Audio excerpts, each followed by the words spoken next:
বিসমিল্লাহির রহমানির রহিম। আসসালামু আলাইকুম। আমি চনা ডাল দিয়ে পেঁপে দিয়ে মাংস দিয়ে রান্না করতেছি। পরিমাণ মতো তেল দিয়ে দিলাম।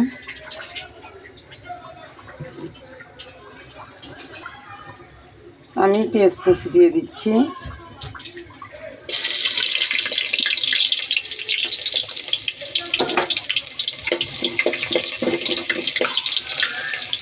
তারপর ওখানে পরিমাণ মতো মশলা দিয়ে দিচ্ছি, মশলা বাটা, জিরা, ধনে, তারপরে মিরাচি জিরা, ওগুলো দিয়ে দিচ্ছি। এই যে পরিমাণ মতো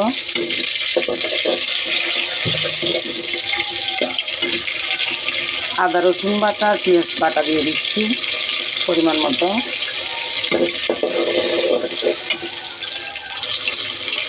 এখন আমি হলুদের গুঁড়া দিচ্ছি পরিমাণ মতো,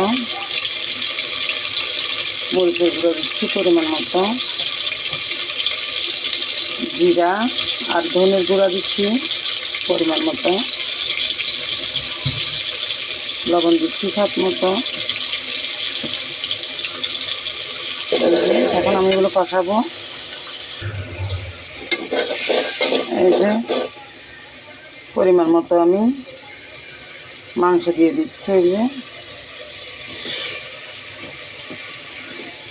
এখন এগুলো কষবে।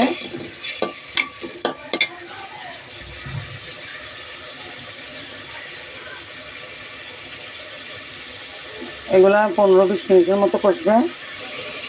দেখেন কষে গেছে। আমি এখন চনার ডালগুলো আর পেঁপেগুলো দিয়ে দিব। তারপরে পরে রান্না করব গরুর মাংস।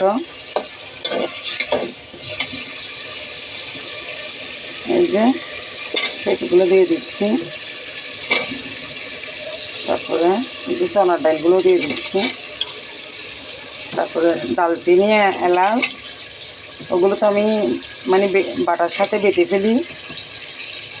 আবার তেজপাতা দিব, তেজপাতাও আমি ব্লেন্ডার করে ফেলি, চুড়াই ফেলি। আবারও দিব 2-3টা। আমি পানি সহ দিয়ে দিচ্ছি।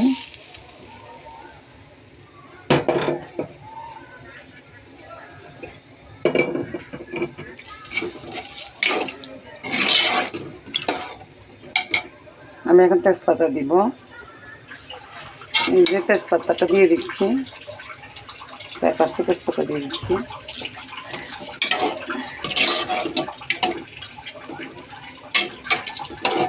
প্রিয় ভাই বোনেরা, আপনারা কেমন আছেন? আলহামদুলিল্লাহ আমিও ভালো আছি। দেশের ভিতরে এবং বাইরের ভাই বোনেরা, আপনারা সবাই রেসিপিটা দেখতেছেন, লাইক কমেন্ট শেয়ার দিবেন, সাবস্ক্রাইব করে আমার পাশে থাকবেন, আর কমেন্ট করে জানাবেন রান্নাটা কেমন হয়েছে। দেখেন আলহামদুলিল্লাহ চনার ডাল আর পেঁপে মাংস হয়ে গেছে। এখন আমি ধনেপাতাগুলো নামানোর টাইম হয়ে গেছে। ধনেপাতাগুলো আমি উপরে দিয়ে দিচ্ছি। তারপরে রান্না করব গরুর মাংস। এটা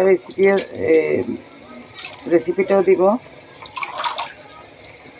একদম ছিটিয়ে দিচ্ছি উপর থেকে।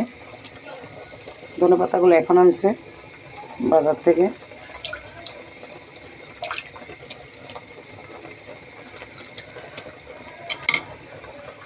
হয়ে গেছে আলহামদুলিল্লাহ। আপনারা সবাই ভালো থাকবেন।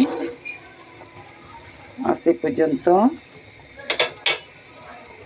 আল্লাহ হাফেজ।